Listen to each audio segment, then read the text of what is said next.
What's going on, you guys? This is your boy RBG, aka the Random Black Gamer, bringing you another video on Transformers. As the title suggests, we're going to be talking about Transformers 1, but before we do that, I wanted to briefly harp on Transformers Reactivate, because right now we don't have a lot to talk about in terms of Transformers media, and I think joining two different topics together will at least satiate your appetite for more Transformers content. But before we dive into today's topic, I want to ask you guys to do me the biggest favor and like this video. Yeah, I know it's a bit annoying getting this request at the very beginning of the video before you've watched it in its entirety, but YouTube's algorithm encourages it. So if you rock with your boy and you know I'm gonna bring you that awesome Transformers content, then smash that like button. And if by any chance you feel like you've wasted 10 minutes of your life that you can't get back, then by all means retract that like and give it a dislike. Just rate the video.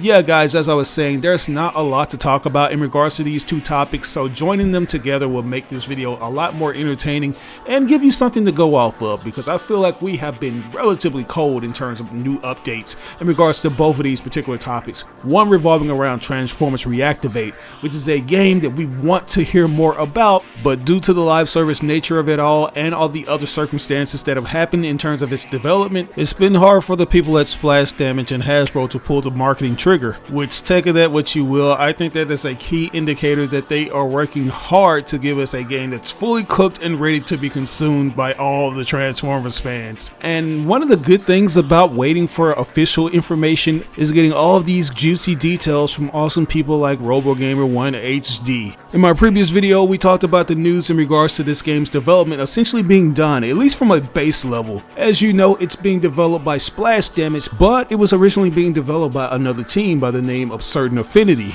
And as you can imagine, there's a lot of assets that need to be carried over, and since this game was going to be developed for the last gen consoles, that being the PlayStation 4 and Xbox One, but it's a new era now, and with new eras comes new hardware, and now we have the PlayStation 5 and the Xbox Series X. And with these new devices comes new graphics engines, which ultimately led us to the Unreal Engine 5. And as you can imagine, that was a very tall order to fulfill, especially since it was being done by an entirely new team. And thankfully, it seems like they've pretty much finished that tall order. And now that we're in that phase, a lot of things are going to start to manifest, and news is going to be over the horizon very soon, because apparently this game is set to be released this year. According to RoboGamer1 HD, Bulkhead Studios, which is another company that aided in this game's development, is no longer attached to the project. They've since moved on to other things, which is another indication that yes, this game is being finished and polished up, and its primary development team, that being Splash Damage, is working on other things such as seasonal content. And this is great news, because it's a telltale sign that marketing is right over the horizon. We could be getting a trailer any moment now, and it'll most likely showcase what the gameplay has to offer.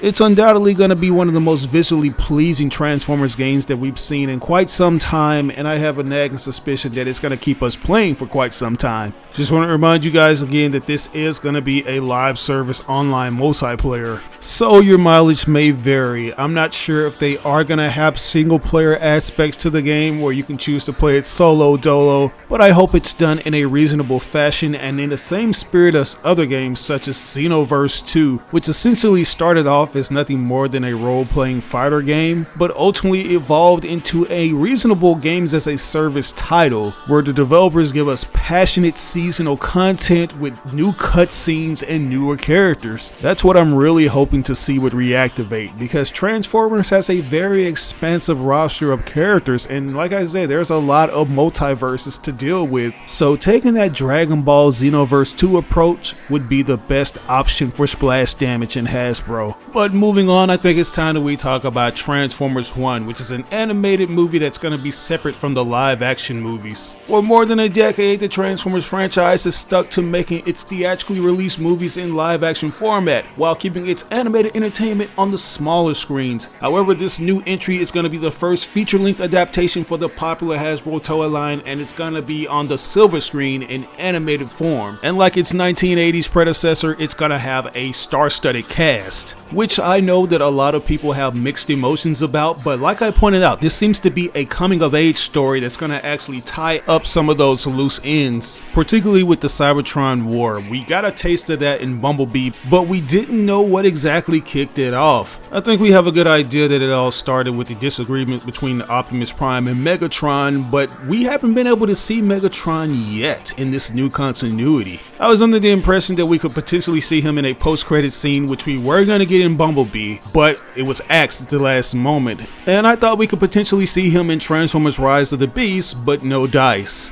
So I was under the impression that we could get him in a later live action installment, but it looks like we're going to be getting him sooner up in this animated form, except this time instead of taking on the moniker of Megatron, he will be known as something like D16, which is his name up in the IDW comics before he became the great gladiator we know him to be. This is definitely going to be one big coming of age story where we see all of these characters that we know and love in their earlier days and they transform into what we know them to be now. The movie is currently set to hit theaters in September the 13th of this year, but Paramount has been very slow in rolling it out with its marketing, which has a lot of fans concerned. But in my honest opinion, I don't feel like it's anything worth worrying about. I feel like Paramount and Hasbro are just trying to be a little bit smarter in terms of their marketing. Like if you guys remember when they were promoting Rise of the Beast, there were a lot of things that they were revealing that pretty much spoiled the movie. We're talking awesome shots between Optimus Prime versus Scourge, and the fact that Bumblebee was going to temporarily die in the film. Those are pivotal moments that you don't want to spoil too early because it'll lose all of its impact once people see it in the actual movie. Now what I will say is that I can't blame them for that. It's nothing new when it comes to the live action film franchise of the Transformers, where Michael Bay pretty much overextends himself by showing the big climactic moment such as Optimus Prime riding on Grimlock. All of those things are to sell the movie and get people hyped because they're under the impression that this new installment is going to be different from the last, but they're ultimately let down once they see the movie. And I can't help but feel like Paramount and Hasbro are trying to reassure us that we're going to get something that was awesome, something that takes a little bit from the Bayformers and this new continuity, but they overextended themselves by showing too much, and they also overextended themselves with the budget. So I'm pretty sure they want to reserve all of those different aspects for when the movie is about to roll out, which is going to be a last minute marketing campaign. They're being very methodical, so much to the point that they're pulling things down that get leaked. And this all started when Industrial Light and Magic, the special effects company that's going to be tasked with doing the CGI for this movie,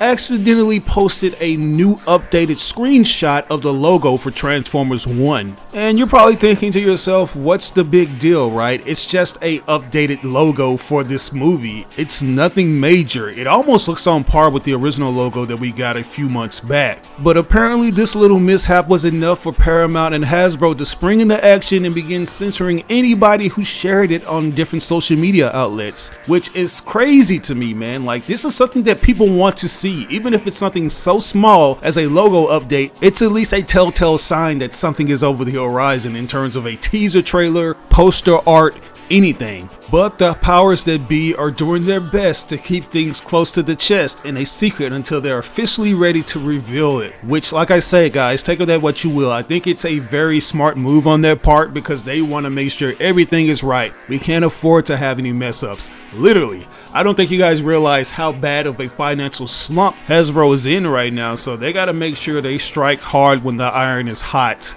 And it sounds like we're gonna have to wait a month until they do. That's right, we would usually be getting something new at CinemaCon, which is gonna take place this month on the 8th through the 11th, and to a certain extent that is true. We are gonna be getting something at that event, but it's gonna be a behind closed doors affair where only people in attendance will be able to see it. We're gonna actually have to wait until the first week of May to get this. Yeah, this has been reported by a lot of official sources, one of which includes TF Hype Guy, who keeps us up to date on everything we need to know in regards to Transformers 1. So the ad campaign will officially start 4 months before the film's release. Hopefully they avoid revealing too much because, as I said, it's going to be a make or break for the film. People are going to decide right then and there if they're going to see this movie because the trailer has piqued their interest, or they're going to avoid it since they saw everything they needed to see in those trailers. So yeah, man, Paramount and Hasbro really need to play this thing out correctly. But with all that said, I'm going to turn it over to you guys. What do you think of all these details?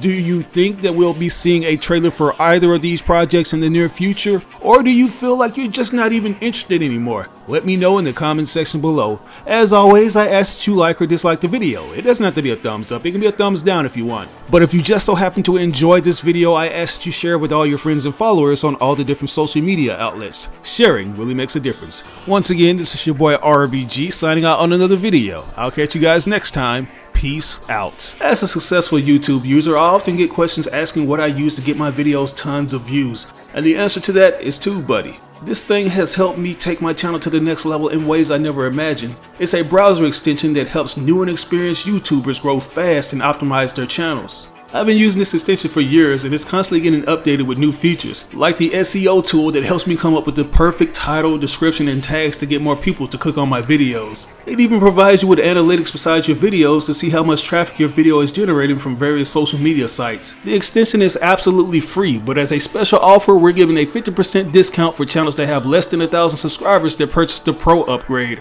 All you have to do is enter in the code RisingStarBuddy. So if you're interested in starting a YouTube channel or taking your content to the next level, download the extension now. You can do so by clicking on this link that will be provided in the description of this video.